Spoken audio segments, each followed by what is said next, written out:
November 18th, 2017, Santa Rosa, California. Both state and federal agents swarm a multitude of locations. One of these locations was the Wagon Wheel Saloon. This is where Hells Angels are known to hang out. 6 members of the Hells Angels Motorcycle Club are at the Wagon Wheel Saloon and are arrested. All told, 16 locations were hit at the same time, and 11 of the Hells Angels members, well, they were charged in a brand new federal indictment. But what happened? Why were they even arrested? I have all that and much more. This is who I was, but it's definitely not who I am. Welcome to Vegas Profile Stories. Let's get it.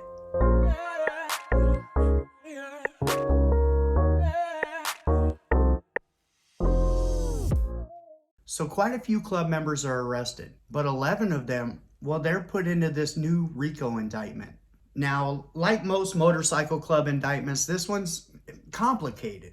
There's a lot of moving parts. There's a lot of different stories that are all coming together, and all of these men are being charged as one, basically. Now, start out with sending someone to the upper room, plus a little dash of robbing a grow house, add in a healthy dose of mortgage fraud. Oh, and don't forget the most insane story of 2 removals from the club.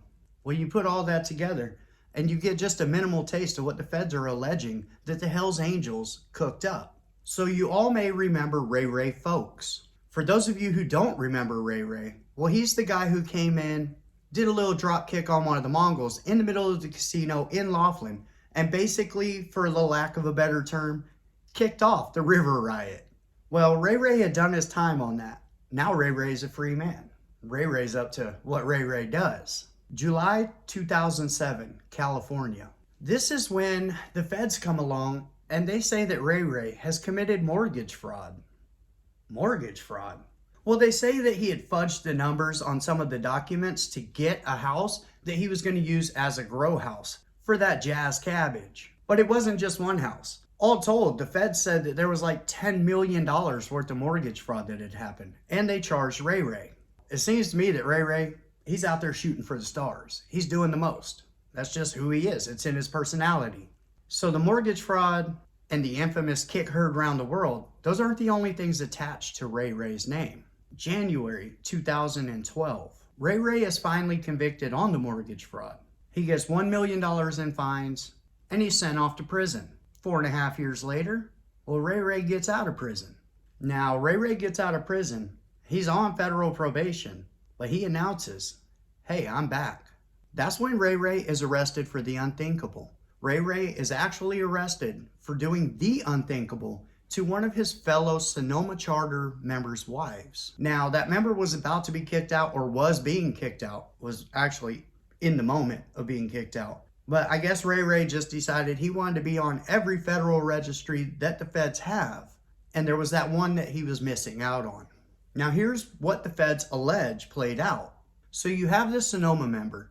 He's at the Sonoma Charter Clubhouse. Now this man didn't know it at the time, but he was about to be removed from the club.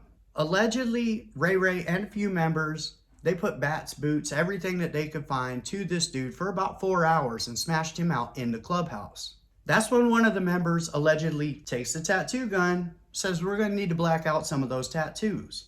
After that, Ray Ray is alleged to have grabbed the tattoo gun and carved something into the man's face. That's when Ray Ray calls this man's wife. He says, hey, I need to talk to you about your husband.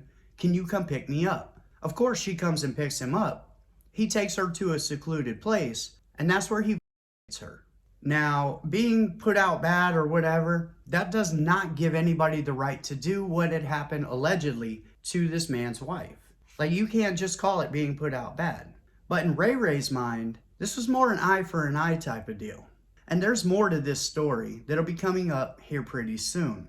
So in this indictment, 54-year-old Ray Ray Folks, he's charged with a multitude of charges. 1 count of conspiracy to commit racketeering, which carries a life sentence all on its own. 1 count of maiming in aid of racketeering, which carries 30 years. 1 count of assault with a dangerous weapon in aid of racketeering, which carries 20 years. And 1 count of witness intimidation, which carries itself 20 years. Now the feds go into this, they kind of split everybody up in groups. At first, the death penalty, well, it's on some of them, but not all of them. So they tried the people that were looking at the death penalty in the first case, and Ray, he's going to be in that second round of the RICO trials. March 15th, 2023. That's right, just a couple of days ago, the trial for the second round that Ray is in started. So as we speak right now, as you're watching this, Ray is probably in court right now, listening to whatever he's listening to, thinking whatever he's thinking, fighting for his freedom. Now, I have to say that Ray is absolutely innocent until proven guilty. Every man has that right. After this trial is over and after the sentencing phase, if they are found guilty, well, I'll come back and I'll readdress what happened with that. Now, the second man that's currently standing trial with Ray in the second round of the RICO case is Bucky Burke, a Sonoma Charter member.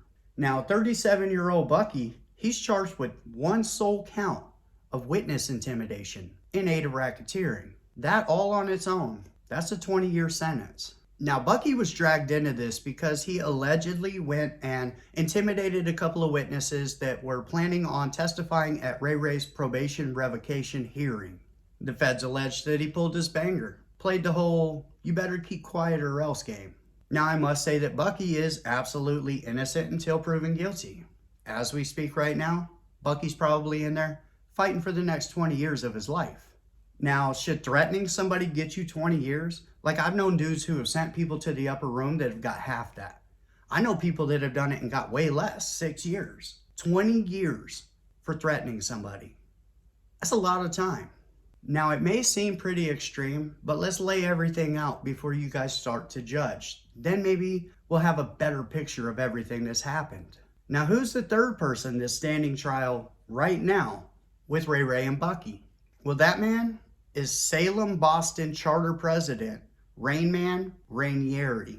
Now, his part in this, it's a little darker, a little more crazy. Now, Rainman has been charged with one count of conspiracy to commit racketeering and one count of conspiracy to commit murder in aid of racketeering. See, this is where it all goes left. July 15th, 2014, the Fresno Charter Clubhouse. The feds allege that Sonoma Charter President John Nelson gave an order to one of his brothers. Now, John allegedly told one of his Sonoma club members to ride with his Sergeant-at-Arms, Joel Silva, to the Fresno Clubhouse because the Fresno president wanted to fight the Sonoma Charter Sergeant-at-Arms for disrespecting a member of Salem-Boston. Now, Joel, they're putting it out there like this dude, maybe he was strung out, he was a little heavy on the illicit medicines, and he was a hothead.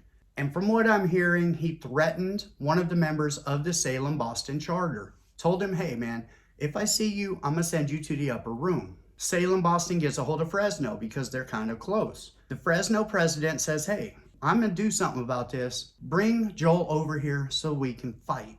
Now, Joel and Rusty, they go to the clubhouse. Joel thinks that he has issues with the Fresno president, Brian Wendt. When they get there, it's not all that bad, right? It's not like a fight right off the bat. How it ended is a little bit different. It ended with Brian Wendt walking up behind Joel Silva, pulling his banger out and sending him to the upper room. Now, all this because Sergeant-at-Arms Joel Silva from Sonoma threatened a member from Salem-Boston's charter. The president of Salem-Boston's charter, Rainman Rainieri, the man who is standing trial with Bucky and Ray. So this is how Rainman has been brought into this. He's been dragged into this. I'm pretty sure that his level of involvement was probably calling up Sonoma saying, hey man, you need to put a leash on your dog. This ain't allowed. This dude's over here threatening the life of my member. This is not cool, whatever. Now, it could go deeper than that. They could have been politicking behind the scenes. I don't know. I don't have all the evidence sitting in front of me. Now, for this, Rainman has been charged with one count of conspiracy to racketeering, life sentence, and one count of conspiracy to commit murder in aid of racketeering, 10-year sentence. Now, the Fed's story is Rainman and Brian Wendt from Fresno, they got together and said, hey, we need to take this dude out. Then they say that they made a phone call to John over in Sonoma, and John signed off on his own Sergeant-at-Arms being taken out and sent to the upper room. It's unimaginable. Now, I have a question. If you have a younger brother and he threatens one of your friends, Now your friends start plotting on hurting your younger brother. Then you find out your older brother signed off on those friends being able to hurt your younger brother. Would you ever be able to trust your older brother again? It's just a thought. Now this is when things take a completely wild turn. They've never recovered Joel Silva's body.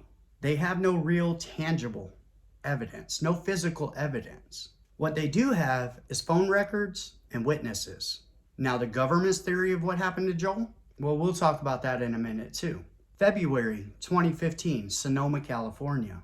34-year-old Fresno Charter member Robbie Huff is declared missing. Now Robbie is still missing. He's never been found. Now with the RICO case that's going on for the death of Joel Silva, prosecutors introduced evidence on Robbie Huff's case.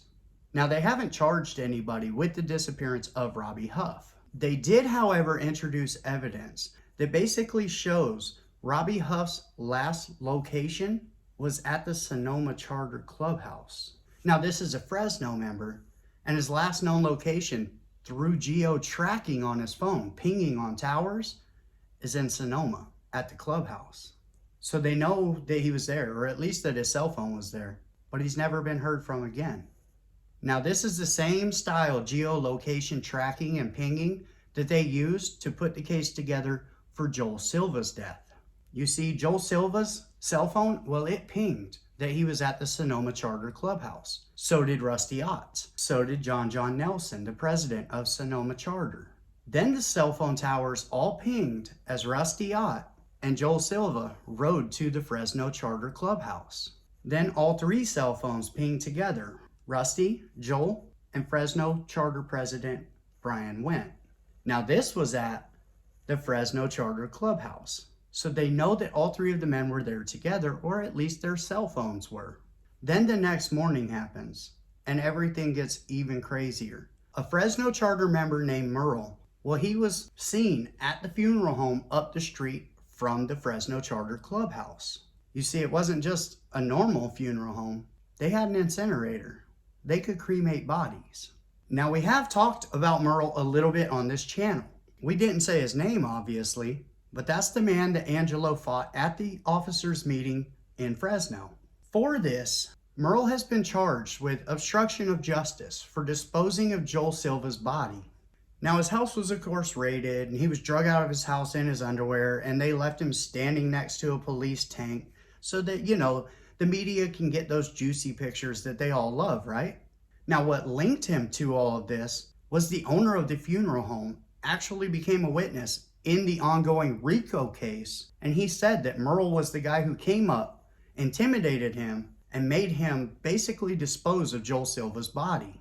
That witness actually testified that he helped Merle load Joel's body into the incinerator.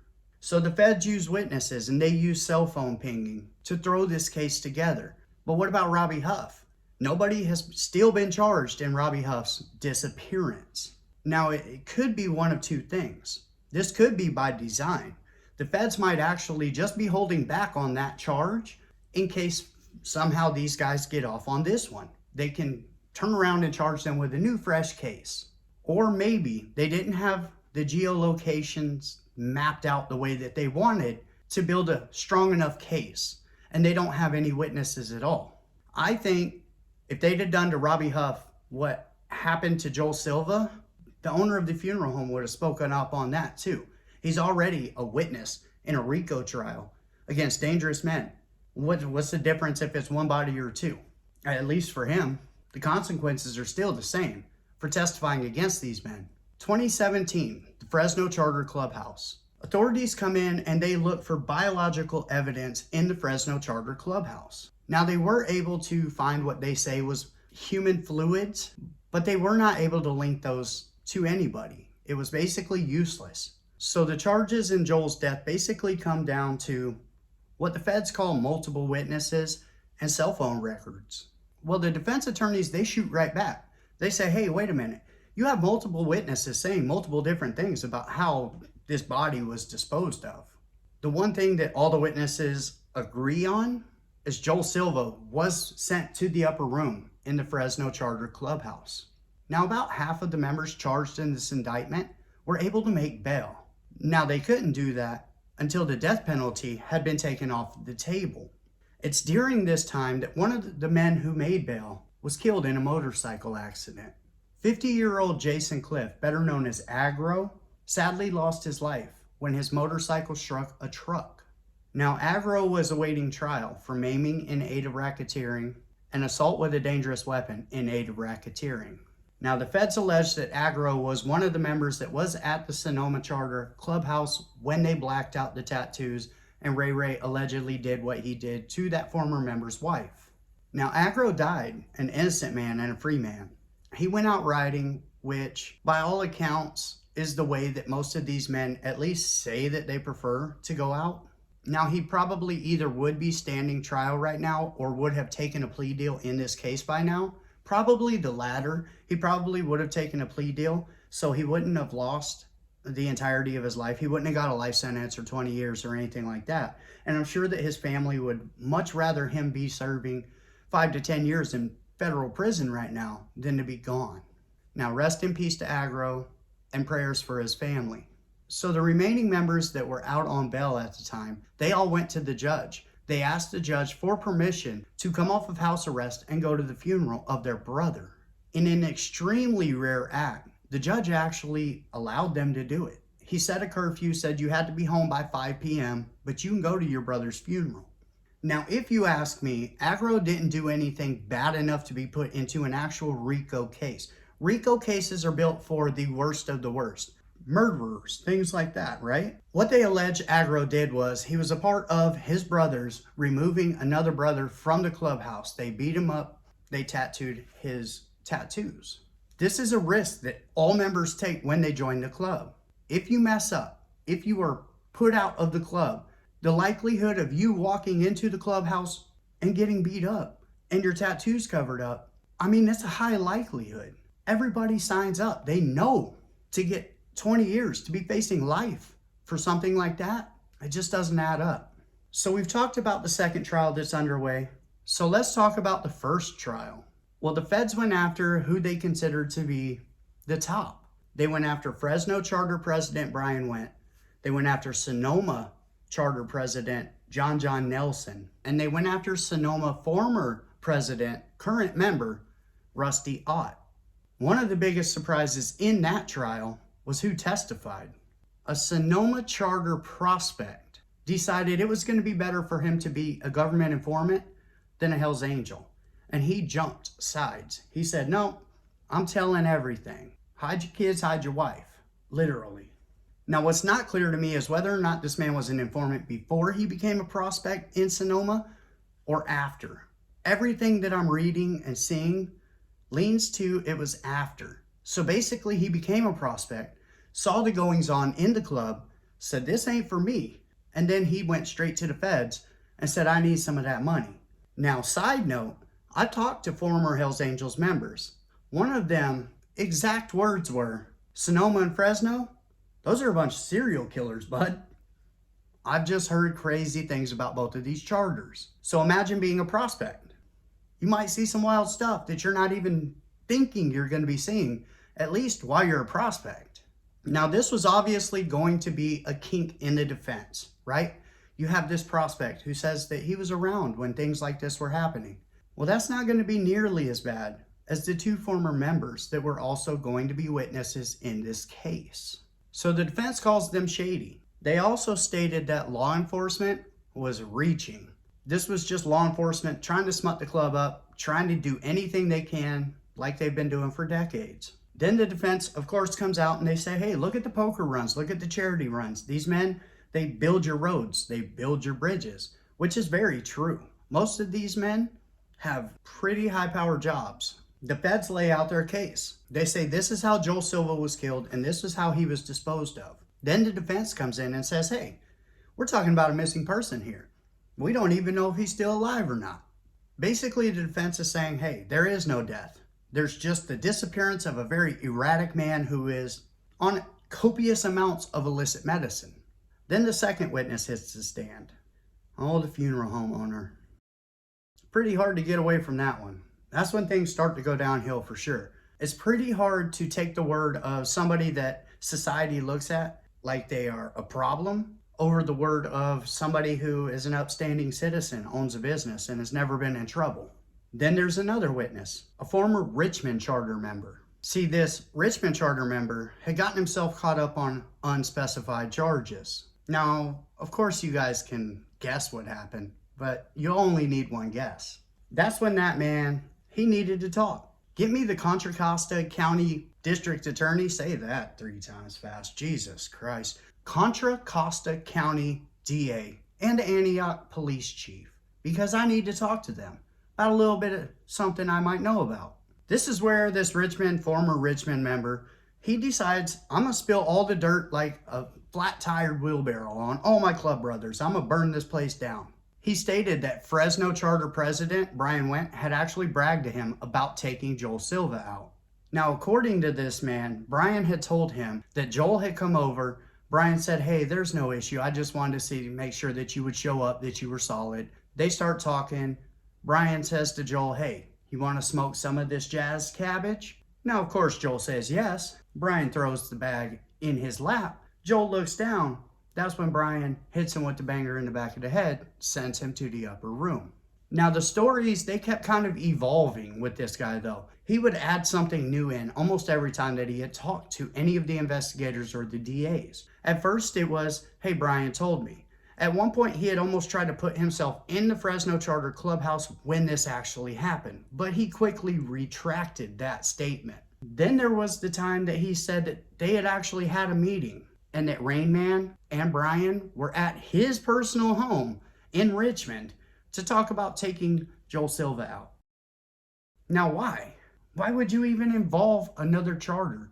Why would you involve another person? That doesn't add up to me. So I'll put this one on the defense team. This guy definitely does not sound credible.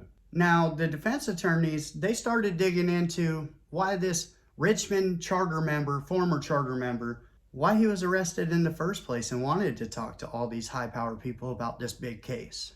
Well, he was grilled by federal agents about his connection to a man that was actually planning to blow up a PG&E substation. So I'm guessing those unspecified charges, well, they rhyme with domestic schmerism. Take that, YouTube. Now, other than the funeral home owner, I feel like they're in a better spot than they could be, right?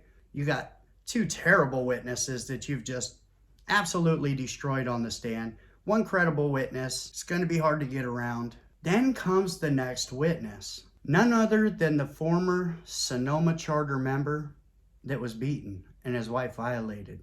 Now, why did he get kicked out of the club? Well, allegedly all he had really done to be kicked out of the club was lay the pipe to Ray Ray's wife while he was in the feds. Oh, shit. Don't you know that dude is loco?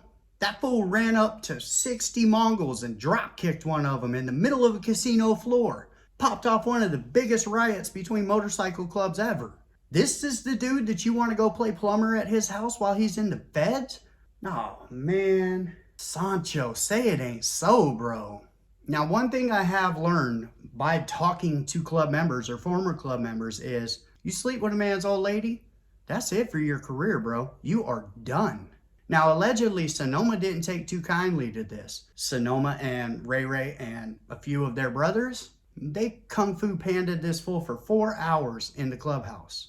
Then I told you what happens. They cover up his tats. Ray Ray takes the gun, carves whatever in so that everybody knows, hey, God only knows what was put into this man's face. But Ray Ray did a little artwork on his face, or what was left of it.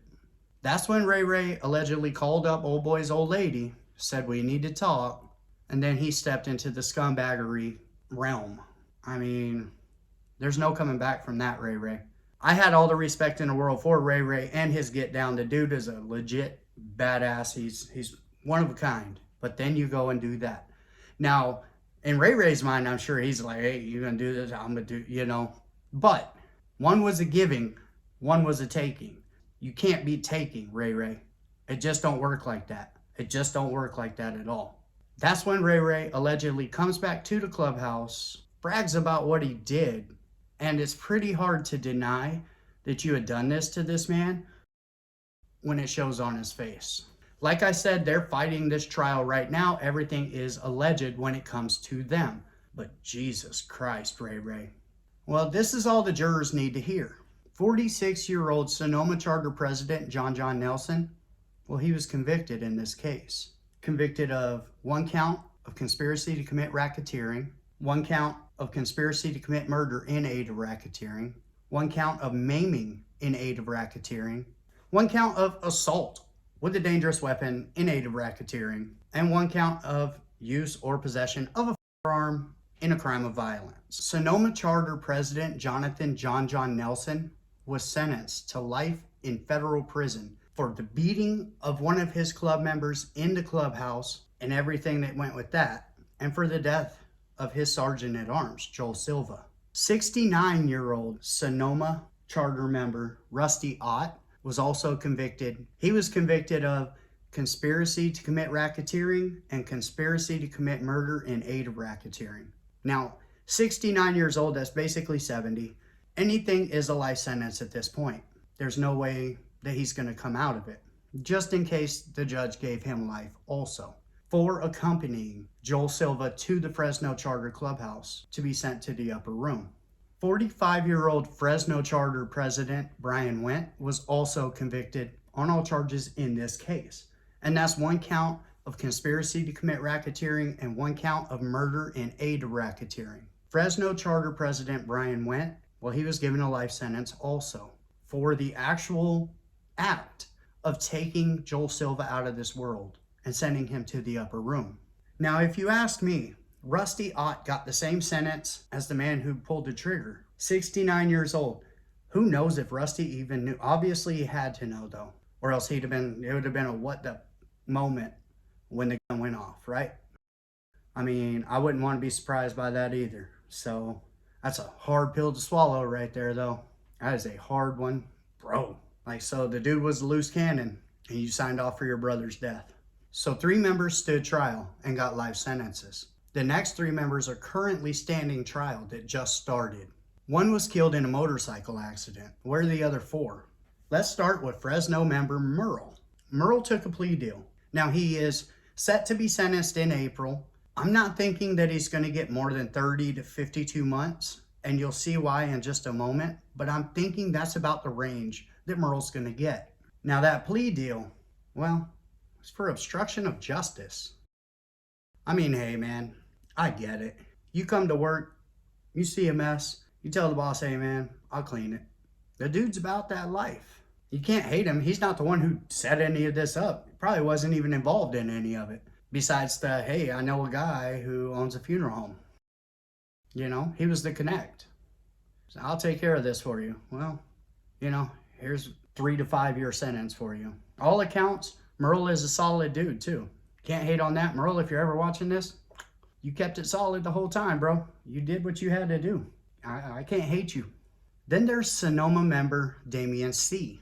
Damian was originally charged with 1 count of conspiracy to commit racketeering, which gets you a life sentence, and 1 count of the Hobbs Act, or the Violent Crime and Aid of Racketeering Act, which gets you 20 years. After agreeing to a plea deal, Damian, well, he got 52 months. Now, this plea deal was basically saying, I'll plead guilty to whatever you need me to, and I'll tell you what I did in this. But, I mean, he wasn't a part of any of those, the murders or any of that, right? He wasn't a part of sending anybody to the upper room. What Damian did was, he ran up into a grow house. The grow house had security systems, obviously. Damian went and he robbed a grow house. Now, then he gets lumped into this, facing a life sentence for basically robbing a grow house. While one of his other Sonoma Charter members went, they found the grow house people.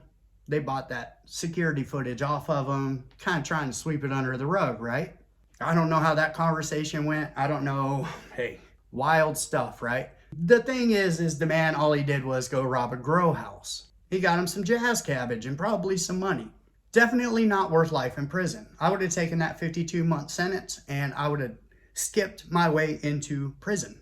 Now, he took this deal obviously after the first 3 had been convicted and given life sentences. So he knows, hey, they ain't playing. What kind of deal you got? Under 5 years?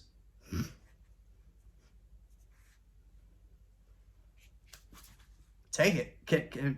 Do I need to start today? Can I go, kiss my wife goodbye? Or do I don't really care. Now, at the same time, club member David D, well, he took a plea deal also. It was set up kind of in the same way, and David D didn't really have much to do with any of this either, so he got 30 months. What was his charge? One sole count of conspiracy to racketeering, which could have given him a life sentence. Now he's getting 2.5 years in the feds. Now, what did he do? Well, while the guys were jumping the other guy into Sonoma Clubhouse, he ran over to old boy's house, took everything that had any kind of HA symbolism on it out of the house. 2.5 years, was facing life. He was not involved in the beating of this man. He definitely wasn't involved in whatever happened to his wife. He didn't tattoo the guy or anything. Like, he just went and grabbed club stuff from his house. But after facing a life sentence, 2.5 years, gotta feel real good, man. Gotta feel real good. If I'll do 52 months, man, I'll walk in backwards on my hands on a 2-year deal. Go on and shoot that, bro. Hell, get you in the drug program, you'll be home in 1.5 years. Probably out 8 months earlier than that. You won't even smell like the prison by the time you get out. That's how fresh you're gonna be. You're gonna still have the same haircut. Then there's Sonoma member J.R. Lyles. Now, originally JR heard about this indictment and he took off. JR was on the run for a bit. They put like a $5,000 reward out for the dude. Catch me if you can, gingerbread man, I'm out of here. I already know my name's on that indictment.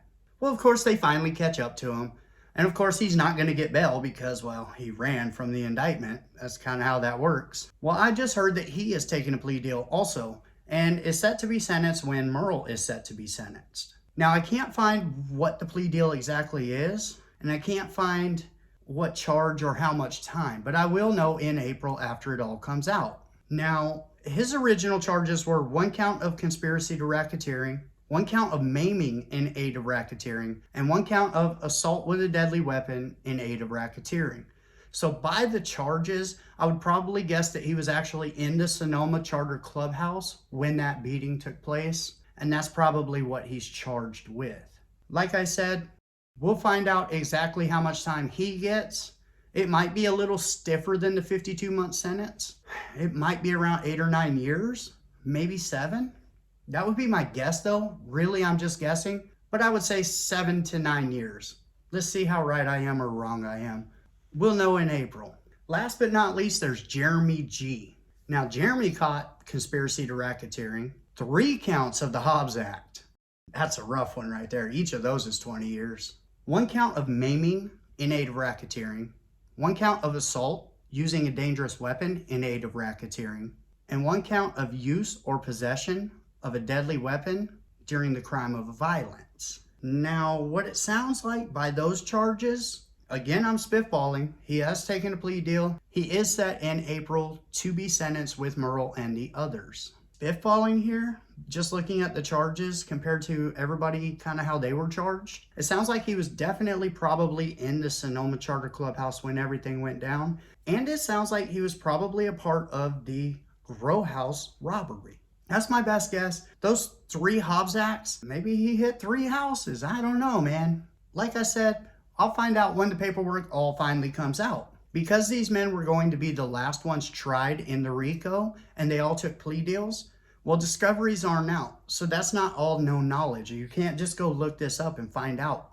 the case details, basically, of Merle and Damien and Jeremy and so on, and David. So you basically have to kind of guess as to what their part in all of this was, because it's probably never going to come out. They took a plea deal. What's the point? Why waste the paper? Once again in April, I'll have more details on at least what they take and what they are sentenced with. Now for him, he might be looking at 10 to 12 years. He might get 7 to 9. Who really knows? It just really depends on how much these dudes are actually helping. Now, obviously, if any of these men get up on the stand and testify in the current RICO trial against Rain Man, Ray Ray, and Bucky, bet your bottom dollar that they're going to do minimal time, probably 2 or 3 years, and be out if they do any time at all. I can almost guarantee you that Merle ain't rolling. Jeremy looks like he's about it. David, they all 4 look like they're about this life. Now, what are the repercussions to them actually taking the deal and admitting to their part in all of this? Because they can use that in the trial, in the ongoing trial right now. If you get up there and you say, yeah, I beat that man in the clubhouse that night. Now, Ray Ray's standing trial for it right now. They can introduce what you said into his trial. You don't even have to testify now. So what the repercussions to something like that are, I'm not sure. Or even if they had to do that. Like I said, we won't know till sentencing. So don't be going off the handle thinking that any of these dudes are rolling it up or going out backwards, any of that. Obviously, all of them know the repercussions because they're involved in a case that is just filled with repercussions. Well, there you have it. An absolutely wild Hells Angels case once again. Thank you for coming to Vegas Profile Stories. I appreciate each and every one of you. I hope you guys have an amazing day, and I'll see you next time.